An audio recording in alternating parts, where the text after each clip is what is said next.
जनपद संभल के चंदौसी में एक दिल दहला देने वाली वारदात सामने आई है, जिसने मेरठ के चर्चित मर्चेंट नेवी अफसर सौरभ हत्याकांड की याद दिला दी है।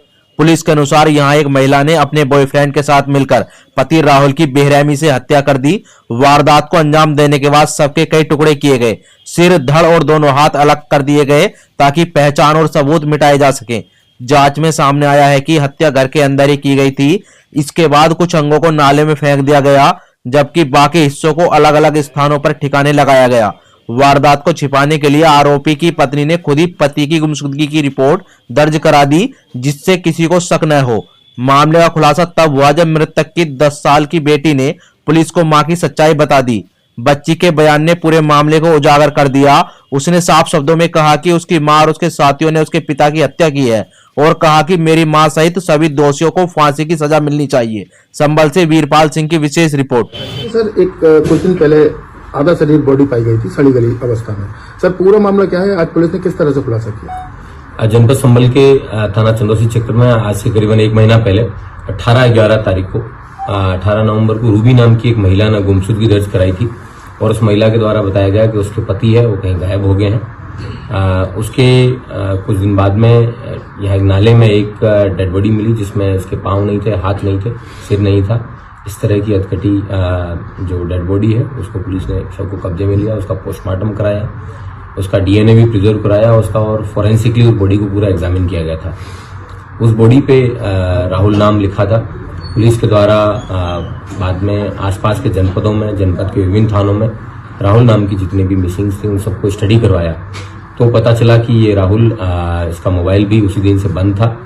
और गहनता से जांच करने पे पता चला कि राहुल की पत्नी जो रूबी है उसी ने ही राहुल की हत्या की थी और उसने अपने बॉयफ्रेंड जिसका नाम गौरव है उसके साथ मिलके, जिनको उसने मृतक ने रंगे हाथों पकड़ लिया था अवैध संबंध बनाते हुए, उसके बाद में इन लोगों ने उसको अपने रास्ते से हटाने की ठानी थी। इन्होंने हथौड़ों से और लोहे के अन्य औजारों से वार करके उस व्यक्ति को मारा था। उसके बाद में ग्लैंडर्स लाके उस व्यक्ति को धड़ वगैरह वो काटा था। एक पार्ट को है उन्होंने नाले में फेंक दिया था और बाकी को उन्होंने राजघाट में जाके वहाँ पे प्रवाहित कर दिया था। इस प्रकार इन दोनों व्यक्तियों को, जिनके नाम गौरव और रूबी, इन दोनों को गिरफ्तार करके आज जेल भेजा जा रहा है। इनके पास से जिस ग्राइंडर का यूज करके इन्होंने कटर से काटा था वो भी बरामद हुआ है और जिन हथौड़ों और इन चीज़ों से उन्होंने उसके सिर पे वार किए थे वो भी पुलिस को बरामद हुए हैं। और पन्नी वगैरह जो इन्होंने चंदौसी की विभिन्न दुकानों से खरीदी थी, उन सभी जगहों से सारे सबूत हैं वो पुख्ता करने के बाद में पुलिस के द्वारा ये कार्रवाई अमल में लाई जा रही है।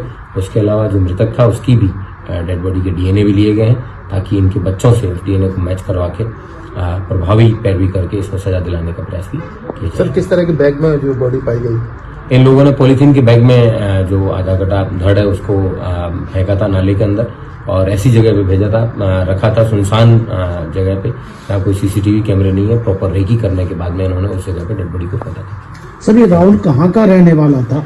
और जो राहुल की बेटी है उसका कहना है कि अभिषेक का भी नाम ले रही है कि उसने हत्या की है। क्या कुछ और इसमें खुलासा हो पाएगा? राहुल चुन्नी मोहल्ले का रहने वाला था। इसके पास ही में गौरव नाम का व्यक्ति रहता था जिसका रूबी से अवैध संबंध थे, जो राहुल की पत्नी है।